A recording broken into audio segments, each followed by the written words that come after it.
Morning, everyone. Sorry to have kept you waiting. I think we'll just go right ahead. Let me start by introducing myself, Mongazi Mulabo, spokesperson for the Ministry of Agriculture, Forestry and Fisheries. I'll introduce my panel starting from your left. We have Mr. Mwegeza Ramasodi, who's the Deputy Director General for Animal Health and Plant Production. Next to him, we have the Director General of the Department, Mr. Mike Mlengani. On the right-hand side of the Minister, we have Mr. Kevin Lavelle, who's the President of the South African Poultry Association. Next to him is Dr. Mhomaja, who's the Director Animal Health. And next to her, Dr. Bonke Mudisani, who is the Chief Director Animal Health. I will now hand over to the Minister.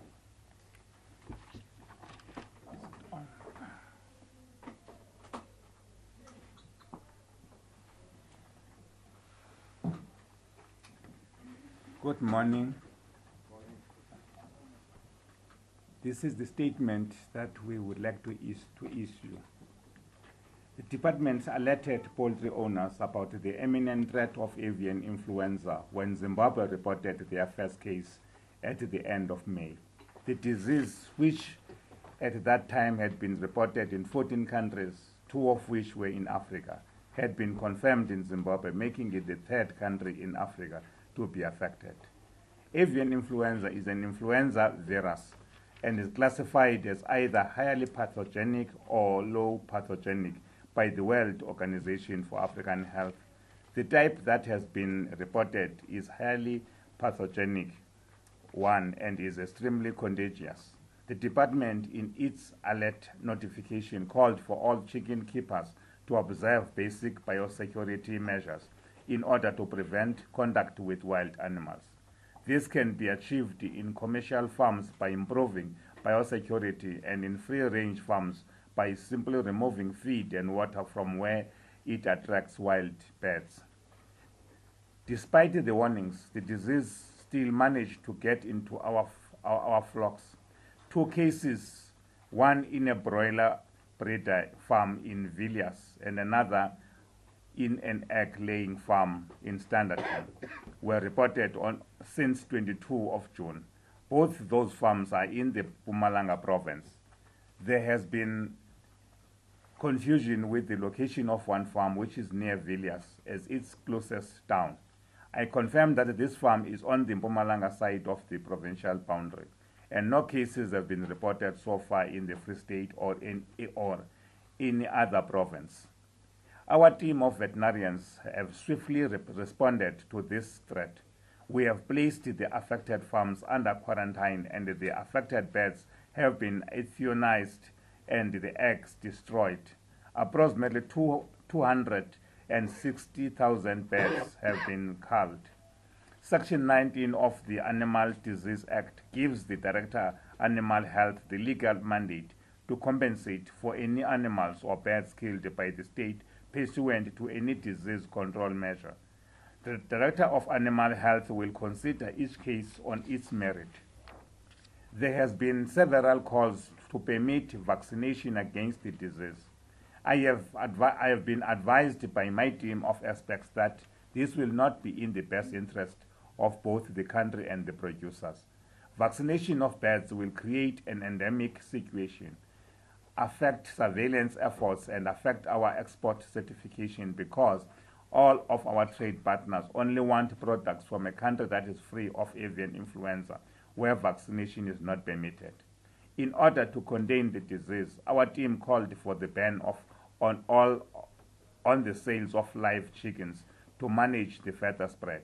This triggered a nationwide concern since a number of livelihoods had been affected. However, this measure was imposed in the interest of the country and the poultry producers at large, and I can assure you that it was not taken lightly. My team has since met with the poultry producers and have devised a solution that will provide the desired disease management outcomes and improve traceability, while ensuring that micro businesses continue with their operations. The buyers of or sellers of more than 5 live chickens for any purpose other than direct slaughter at a registered abattoir will be subjected to the following conditions. One, the sellers of live chickens, including commercial farmers, as well as the traders who buy and sell those chickens must register with the Poultry Disease Management Agency. The Director of Animal Health of the DAF has authorized the PDMA to register and keep records of all parties selling and buying live chickens. The PDMA is an independent organization, and all information about the trade of live chickens will be kept strictly confidential. Only registered sellers and buyers are allowed to trade, and it is the responsibility of both the seller and the buyer to ensure that their counterpart is registered.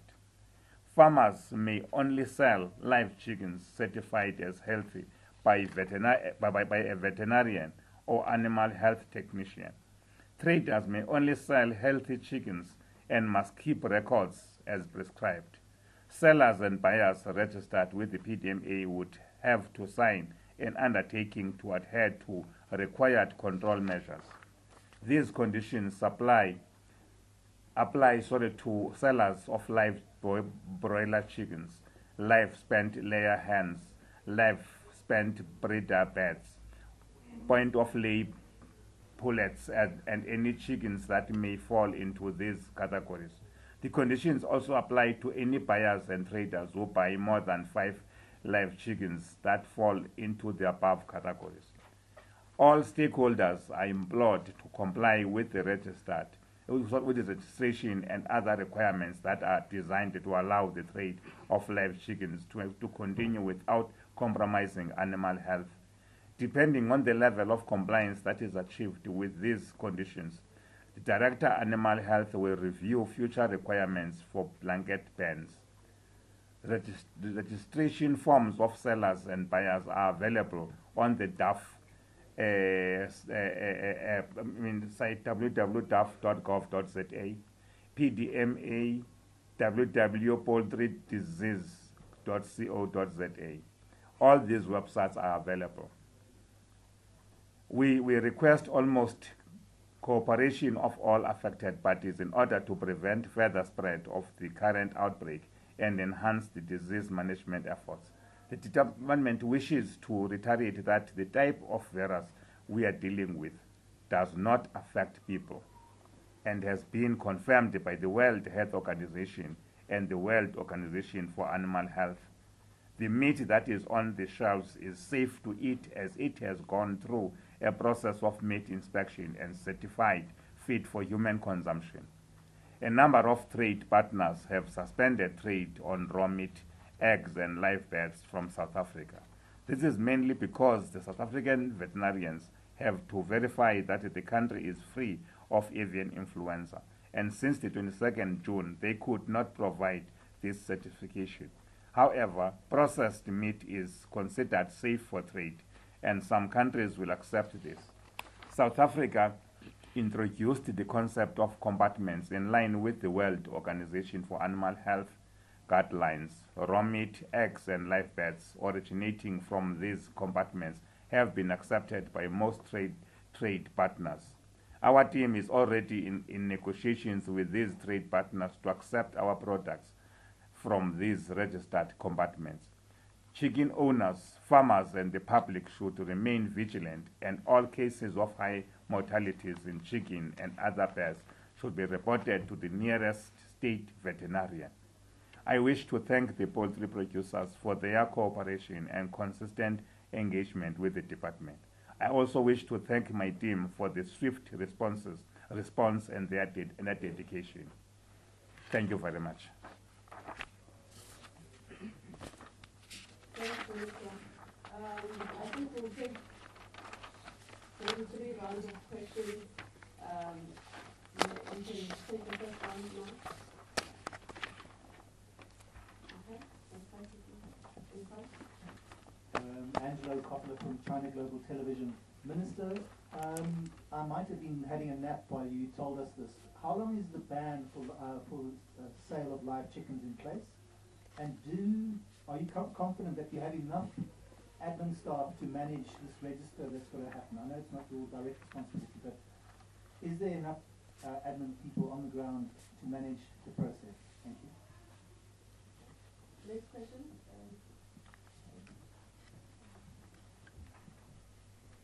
Offenses team or SABC TV News. My question is for Mr. Kevin Lavelle. Mr. Lavelle, I'd like to find out, as the poultry producers, how have they responded to the whole blanket ban on the sale of live chicken? Thanks. Good day, everyone. My name is Johnny Sai. I'm with African News Agency. Just one question for the minister. I understand that this disease is a link to wild birds. Given that background, how difficult is it to control the disease since it migrates from wild bird to chickens? How difficult is it, your efforts to control the disease? And for the SA Poultry Association, just as you've seen levels of anxiety, people avoiding chicken, have you noticed the trends of people buying chicken going down? What are the trends now with this background of the disease? Thank you so much.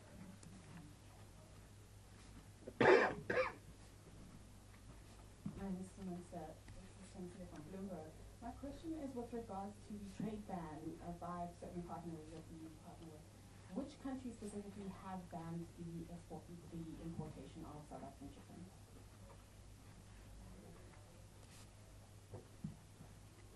I think let me start with Dr. Maja to address the issue of the ban, and then we'll head over to the minister.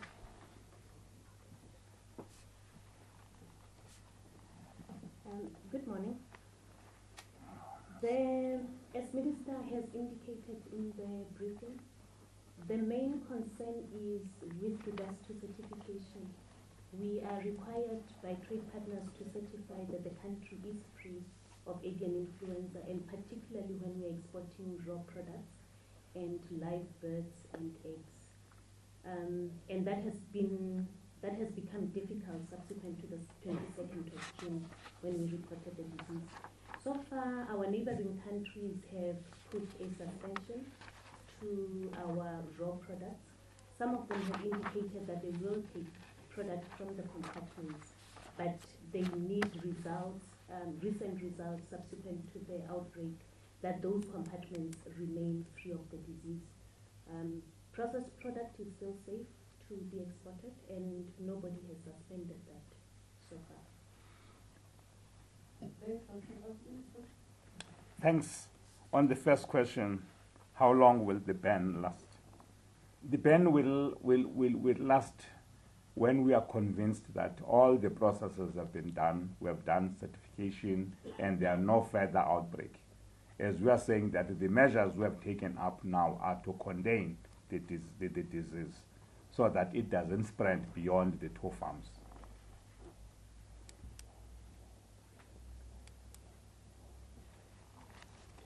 All right.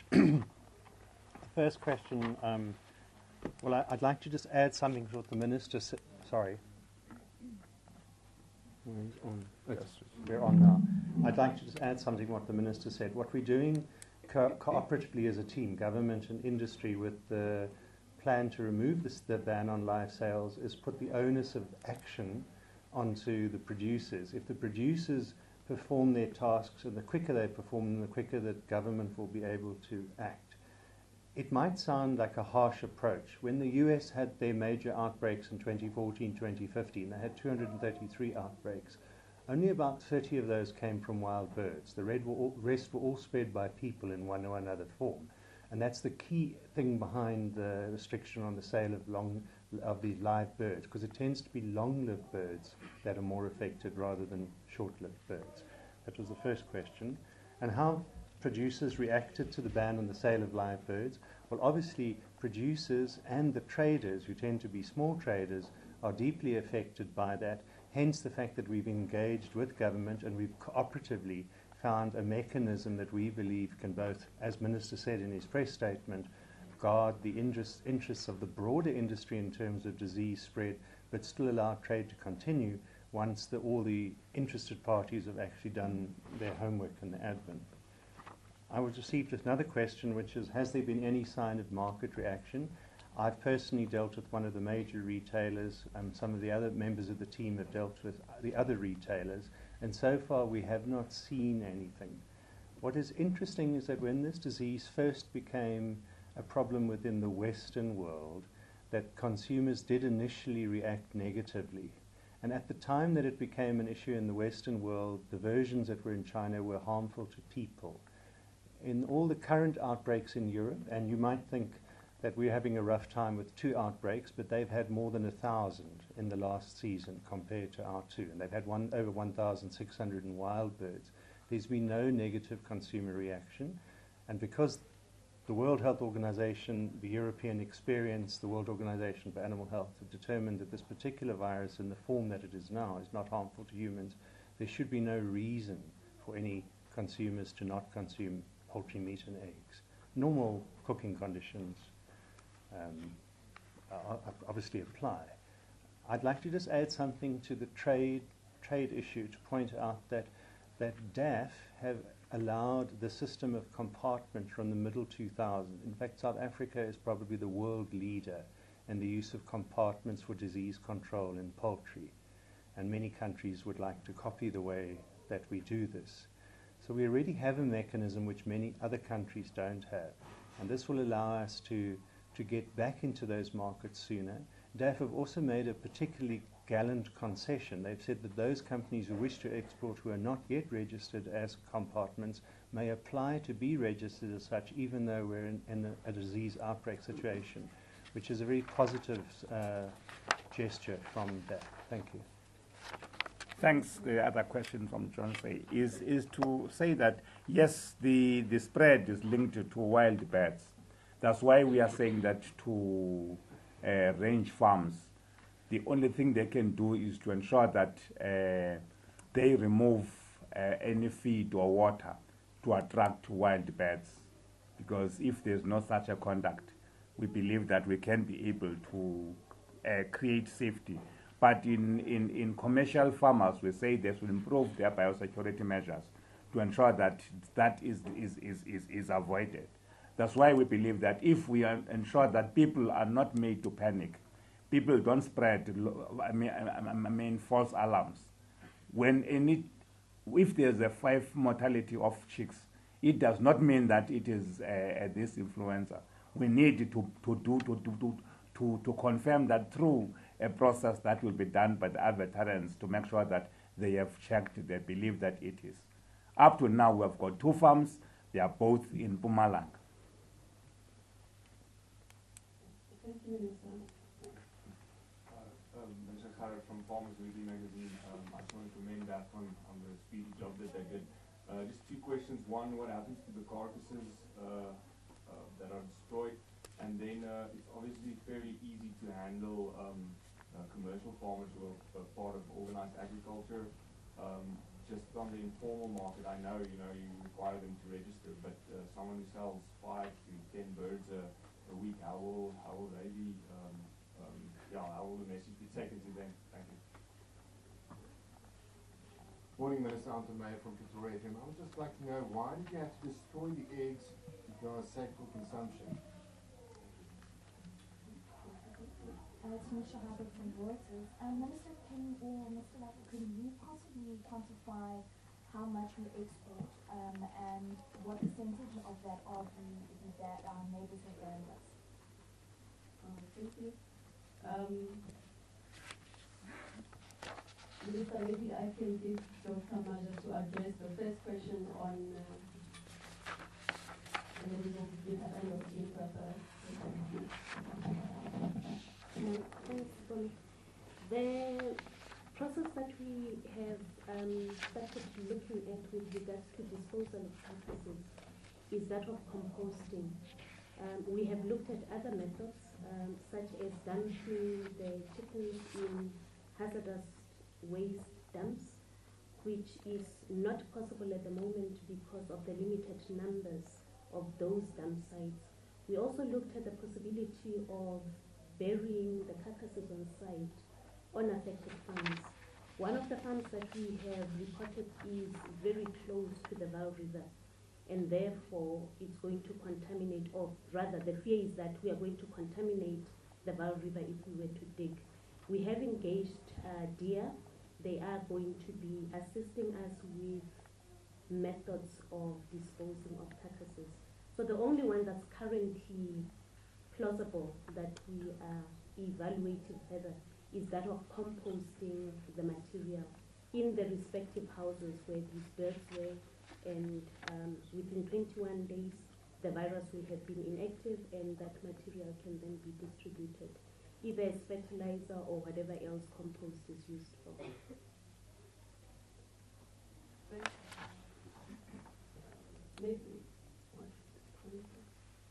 I think on the issue of why do we destroy eggs, it is in the same vein as we will call live birds where they've been identified to be affected.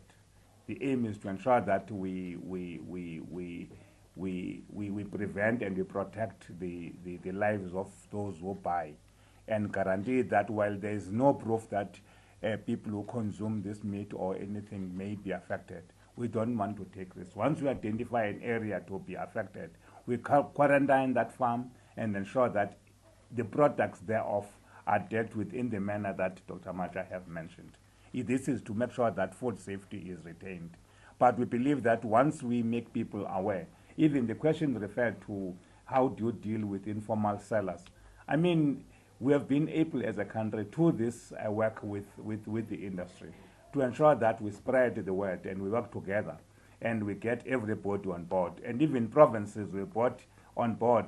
And I'm sure after this meeting, all the communicators from provinces, I understand, will be around, so that this message is spread, so that nobody may say, I didn't know, because the aim is to make sure that we keep this process short. We can only do that if people comply, if all those who are engaged are made aware that we do this for the best of the industry, we do this for the best of food safety, and we do this to make sure that we can be able to access markets. If I may just answer the question on exports. Last year we exported 3.7% of what we produced as broilers. We're already roughly halfway through the year, and since most of our exports are to SADC countries, not only SACU but SADC countries, and with most of them there are compartment systems in place, I would expect that the interruptions in trade will be in most cases less than 2 months. So the impact on local producers will be limited, and in fact it will compensate for if there was to be any shortage in the local supply chain. So I do not look. It's part of our growth strategy for the industry to become more export focused, but we're not there yet. And so the impact on us, if this happened in 5 years' time, it might have a much broader impact than it does do now. When it comes to eggs, our main export market to eggs is Mozambique.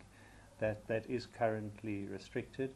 The egg farm that has been quarantined provides about 1% of the egg supply to South Africa, so those not going to Mozambique will now pick up the slack for local supply. So overall, farmers will still be selling, they'll be selling in a different place.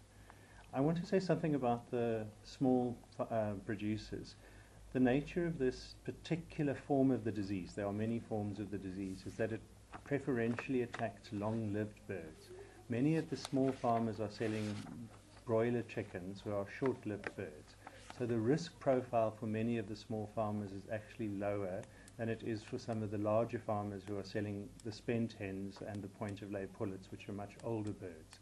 That's not to say there is no risk, but the risk profile actually is skewed towards the commercial producers.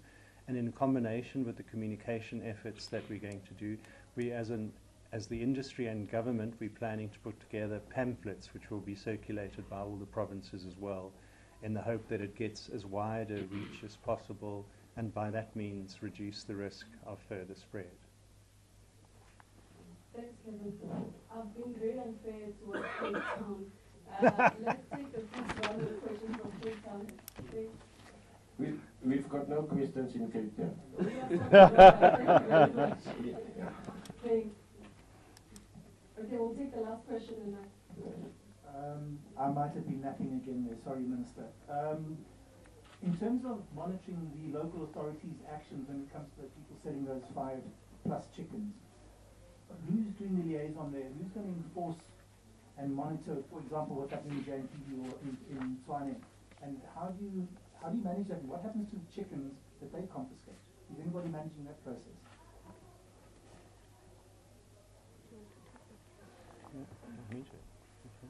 Shall I?